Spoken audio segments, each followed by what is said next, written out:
पाकिस्तान के अलग अलग क्षेत्रों में हिंसा और संघर्ष लगातार तेज हो रहे हैं। विशेष रूप से खैबर पख्तूनख्वा अर्थात जिसको केपीके कहते हैं, उसके सीमाई जनजातीय जिले कुर्रम में बीते 21 नवंबर से शिया सुन्नी का संघर्ष चल रहा है, हिंसा चल रही है। वहाँ रोजाना ताड़ गोलियां चल रही हैं, बम फट रहे हैं और यहाँ तक कि रॉकेट लॉन्चर तक का इस्तेमाल किए जा रहे हैं।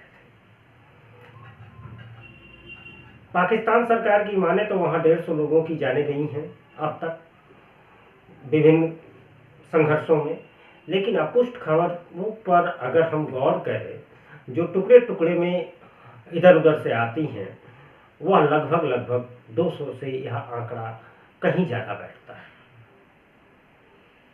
मजे की बात यह है कि एक तरफ 200 से ज़्यादा लोगों की जानें गई हैं, जा रही हैं, दूसरी तरफ इस्लामाबाद पर पीटीआई वालों का हल्ला बोल है, तीसरी तरफ बेलारूस के राष्ट्रपति पाकिस्तान के दौरे पर है। ऐसे हालात में बलूचिस्तान और सिंध की बात तो इससे अलग है, लेकिन हर जगह मार काट, बम फोड़ना, गोलियां चलना, आत्मघाती हमले होना, कभी टीटीपी बैंड बजाया जाता है तो कभी जनजातियों में आपस में भिड़ंत तो हो जाती है।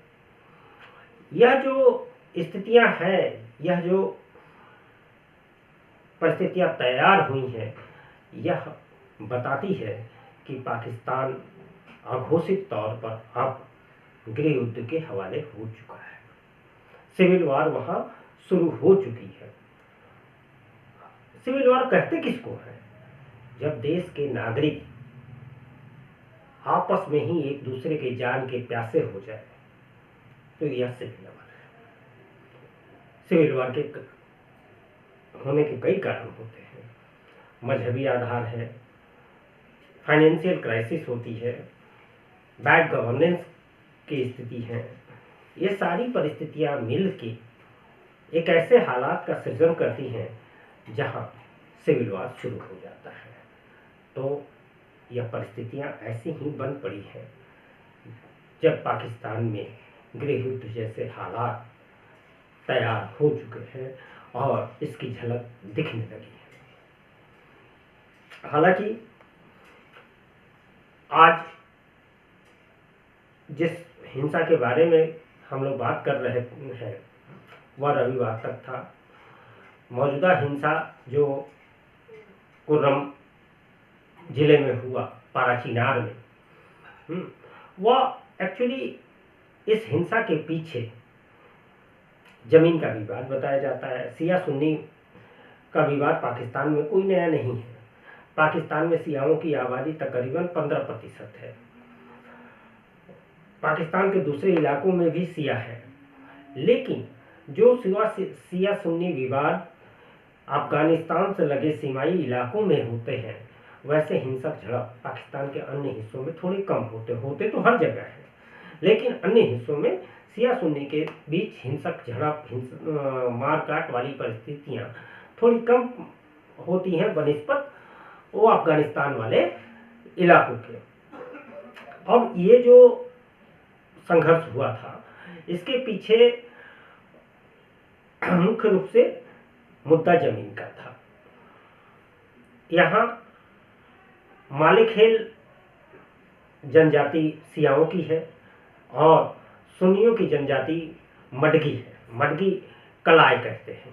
इन दोनों के बीच, इन दोनों जनजातियों के बीच ये पूरा मारकाट सब मचा हुआ था, जो कि पाराचीनार से 15 किलोमीटर नीचे की तरफ अर्थात दक्षिण की तरफ बोसेहरा गांव है। वहां एक जमीन का टुकड़ा है। उसी जमीन के टुकड़े को लेकर ये दंगे भड़के हैं। यह कृषि भूमि है और इसका स्वामित्व शिया जनजातियों के पास है।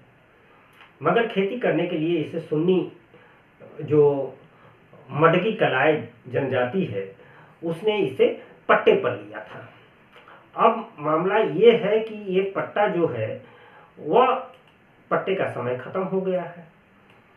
इसी साल जुलाई में उसकी समय सीमा खत्म हो गई, मगर सुन्नी मुसलमानों ने उस जमीन से अपना कब्जा वापस नहीं लिया है। इस बात को लेकर दोनों संप्रदाय में हिंसा हुई। हिंसा की शुरुआत एक यात्री वाहन में जा रहे लोगों को घात लगाकर मारा गया। उस यात्री वाहन में जो थे वो सभी के सभी सिया समुदाय से थे, उनमें बच्चे भी थे, महिलाएं भी थी। और उसकी प्रतिक्रिया में फिर सियाओं ने सुन्नी जनजाति पर, सुन्नी मुसलमान के जो जनजाति हैं कलाय, उन पर इन लोगों ने हमला बोला। दोनों तरफ से गोलियां चली, बम चले, यहाँ तक कि रॉकेट लॉन्चर वगैरह का भी इस्तेमाल किया गया। उस इलाके में इस तरह का ये करना, क्या नाम है कि हथियारों का प्रदर्शन कोई बिजले चीज नहीं है। वहाँ हर घर में लगभग हथियार पर्याप्त मात्रा में है और वहाँ हिंसा की इतिहास बहुत पुराना है। इन चीज़ों को लेकर काफ़ी ये हुई, क्या नाम है कि जब स्थितियाँ चिंताजनक होने लगी तब वहाँ के जनजातियों में एक बात है कि वहाँ सरकार की भूमिका कम होती है और वहाँ के जो जनजातीय लोगों के जो प्रमुख होते हैं, जो कबीले के प्रमुख होते हैं, उनकी बातें ज़्यादा मानी जाती हैं। तो इन दोनों जनजातियों के बड़े बुजुर्गों ने बैठकर एक फैसला किया है कि जो दोनों लोग एक दूसरे के लोगों को मारे हैं उनके 100 को लौटा देंगे, तथा जो कैदी रखे हैं, कैदी बना के रखे हैं, उन कैदियों में महिलाएं भी हैं, उन कैदियों को लौटाएंगे और 7 दिनों तक एक तरह से यह युद्ध विराम रहेगा। यह फैसला बताता है कि वास्तव में सिविल वार छिड़ गई है। और इस सिविल वार की परिस्थितियां कैसे खतरनाक होती जा रही है, इसका अंदाजा हम बीते कई वर्षों से देख रहे हैं और लगा रहे हैं। जो बलूच अलगाववादी समूह है, उनके द्वारा जो स्वतंत्रता आंदोलन चलाए जा रहे हैं और सरकार की से लगातार संघर्ष हो रहा है, उसमें अब तक सैकड़ों क्या हजारों लोग मारे जा चुके हैं। बलूचिस्तान में विकास की कमी है। स्टेट स्पॉन्सर्ड एक तरह से वहाँ टेररिज्म है। ये बड़ी अफसोसनाक बात है कि एक सरकार अपने ही लोगों का क्रूरता से दमन करती है और उस दमन को हम स्टेट स्पॉन्सर टेरर ही तो कह सकते हैं ना। वहाँ सारा मामला क्या है कि वहाँ के जो रिसोर्सेज हैं, जो नेचुरल रिसोर्सेज हैं, संसाधन हैं, उन पर नियंत्रण का है और लंबे समय से इसे लेने के लिए असंतोष बना हुआ है और जो हिंसा भड़काता है। अब वहाँ के संसाधनों पर कब्जा जमाने के लिए पाकिस्तान ने चीन के साथ भी हाथ मिलाया। अब बलूचिस्तान वाले चीनी नागरिकों को, चीनी इंजीनियरों को, उनको भी ठोक रहे हैं। तो ये स्थितियां बनी हैं। केपीके में इसी तरह की समस्याएं देखी जाती हैं, जहां तालिबानी जो हैं वह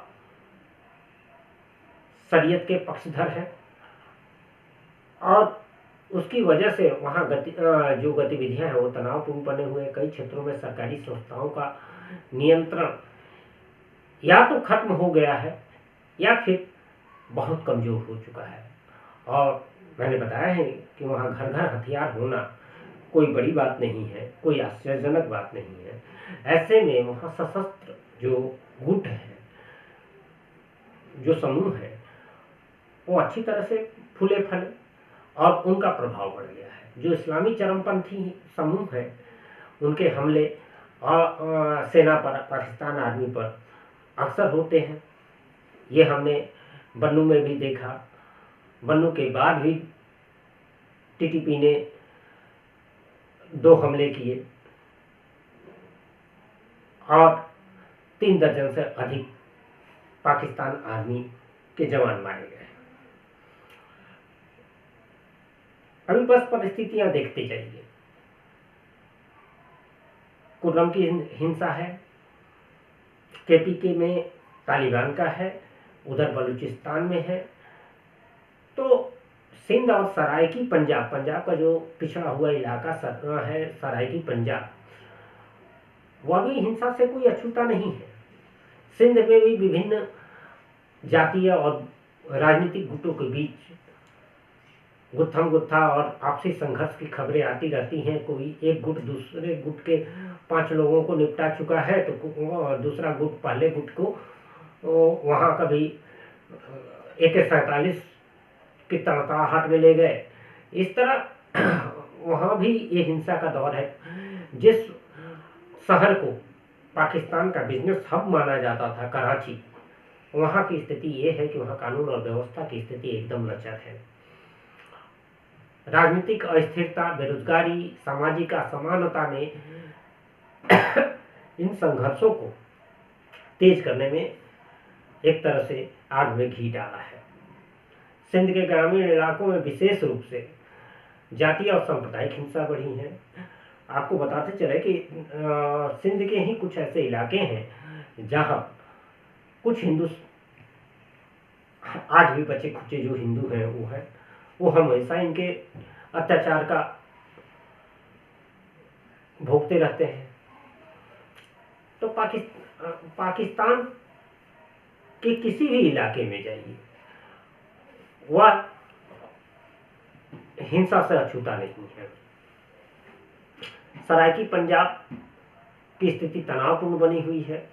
यहाँ का क्षेत्र अक्सर स्थानीय संघर्षों और पाकिस्तान के अन्य हिस्सों में होने वाली हिंसा से प्रभावित होता है। ऐसा लगता है कि सराइकी पंजाब के लोग कान के कच्चे हैं। मामला बलूचिस्तान में कुछ होता है, उसकी प्रतिक्रिया सराइकी पंजाब में देखने को मिलती है। स्थानीय सत्ता संघर्ष और राजनीतिक अस्थिरता, ये जो है वो उसके लिए खाद पानी का काम करती है।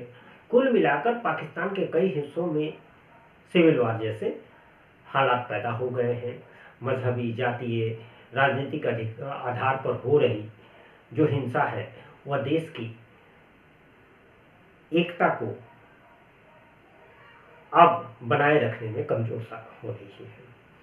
अब यह जो देश एकजुट होना चाहिए, तो यह देश न होकर एक लोगों को हुजूम बन गया है, जो चाहता है, हर हिस्सा चाहता है कि इससे अलग होकर वह अपनी अलग पहचान बनाए। अलग अलग राग है, अलग अलग डफली है, और इसका कारण है यहाँ की कमजोर होती हुई सरकार। कारण है जो सामाजिक असमानता तेजी से बढ़ रही है और विभिन्न संगठनों के बीच हिंसक झड़पों ने पाकिस्तान को आज गहरे संकट में लाकर खड़ा कर दिया है। इस्लामाबाद और पूरे पाकिस्तान में इमरान खान की पार्टी पीटीआई जो है, 24 नवंबर को धरने की घोषणा की थी। इसकी वजह से देश की राजधानी इस्लामाबाद की स्थिति तनावपूर्ण है। सरकार ने सुरक्षा के कारणों की वजह से 24 प्रमुख शहरों, मोटरवेज को एक तरह से सील कर दिया है और इसे रेड जोन कहा गया है। हर जगह कंटेनर ही कंटेनर सड़कों को ब्लॉक करने के लिए लगाए गए हैं। लोग मजाक में सोशल मीडिया में कहना शुरू कर दिए हैं कि ये इस्लामाबाद नहीं बल्कि कंटेनराबाद है। ये भी बड़े मजे की बात है कि हर देश के पास कंटेनर होते हैं एक्सपोर्ट इंपोर्ट करने के लिए, शिपिंग के लिए, सामानों को भेजने के लिए, और यह वाहिद एक मुल्क है जहां धरना प्रदर्शन को कंट्रोल करने के लिए, सड़कों को जाम करने के लिए कंटेनर का इस्तेमाल होता है। पाकिस्तान सरकार कंटेनरों को किराए पर लेती है और उसे साथ ब्लॉक करती है। सुरक्षा के इतने चाक चौबंद व्यवस्था करनी पड़ती है। धारा 144 तक लागू है। इस धरने के दौरान कहीं कोई अप्रिय घटना न घटे, लेकिन ऐसा लगता नहीं है कि सरकार के इतने तामझाम के बावजूद जो है धरना शांतिपूर्ण गुजरेगा।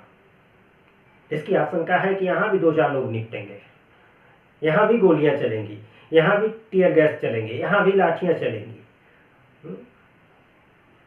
क्यों कि पीटीआई के समर्थक मुल्क के अलग अलग हिस्सों से भीड़ की शक्ल में इस्लामाबाद की ओर कुछ कर चुके हैं, बढ़ रहे हैं।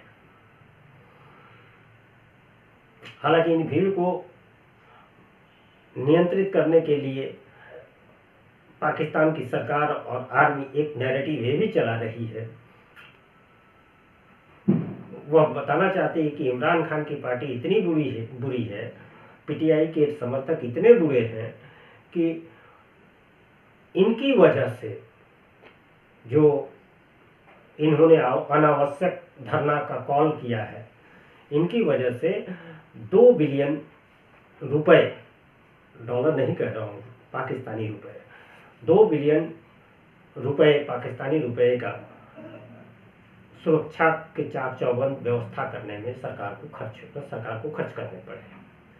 एक ऐसा मुल्क जो हर दिन आर्थिक तंगी से गुजरता रह रहा है, उसको एक प्रदर्शन को रोकने के लिए अगर 2 बिलियन रुपए खर्च करने पड़ रहे हैं तो यह कम आश्चर्य की बात नहीं है। वास्तव में पीटीआई की 4 मांगे हैं।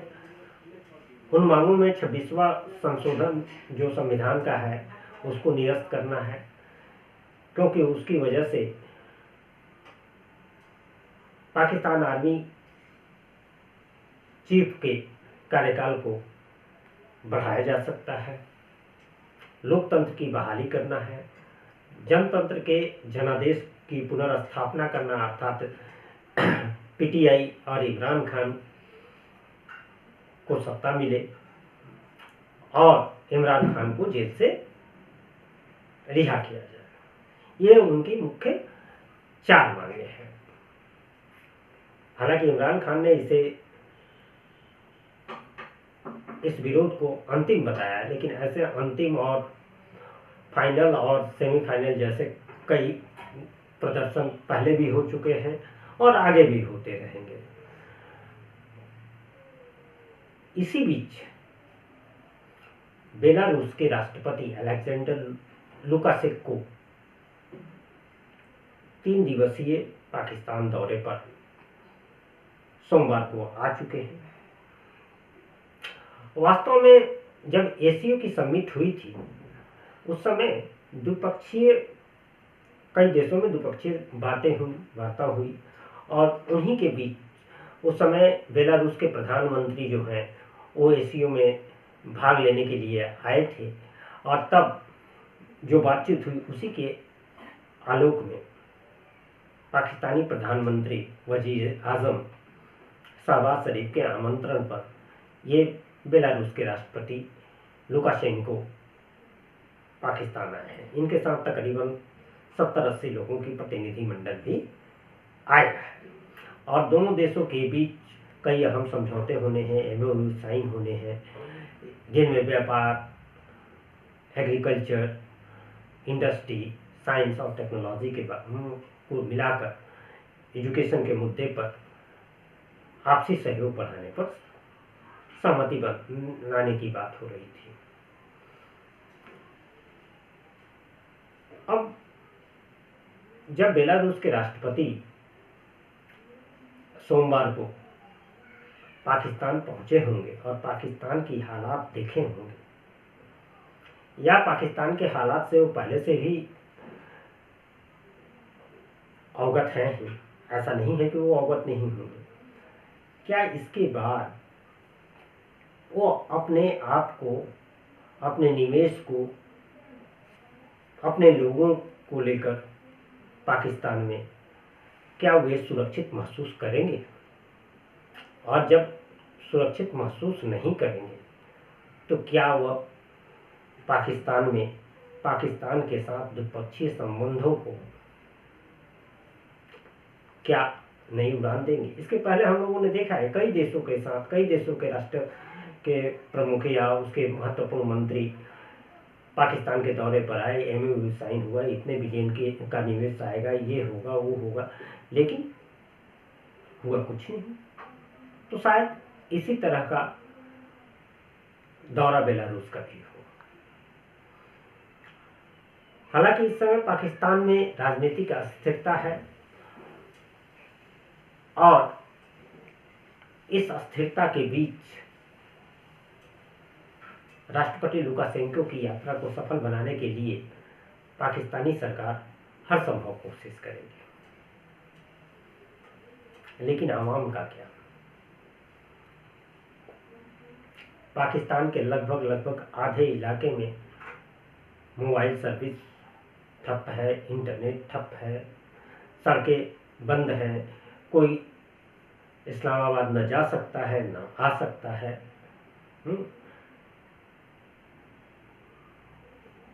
तो ये कौन सा देश बना रहे हैं?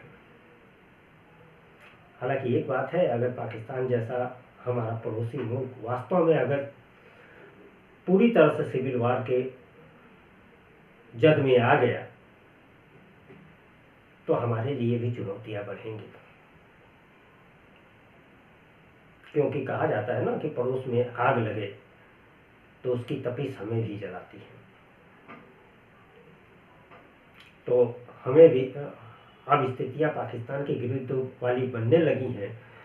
हम तो कहते हैं कि शुरुआत हो चुकी है। इसलिए पड़ोसी होने के नाते हमें अपनी सुरक्षा के लिए सुरक्षा को चाक चौबंद करने की दिशा में अभी से ही ठोस कदम उठा लेने चाहिए। आपको यह वीडियो कैसा लगा? आप अपने विचार जरूर साझा करें, और चैनल नया है इसलिए आपसे विनम्र आग्रह कि चैनल को सब्सक्राइब करें। सब्सक्राइब बटन के साथ लगे बेल आइकन को जरूर दबाएं ताकि अगली वीडियो की सूचना आपको मिल सके। नमस्कार।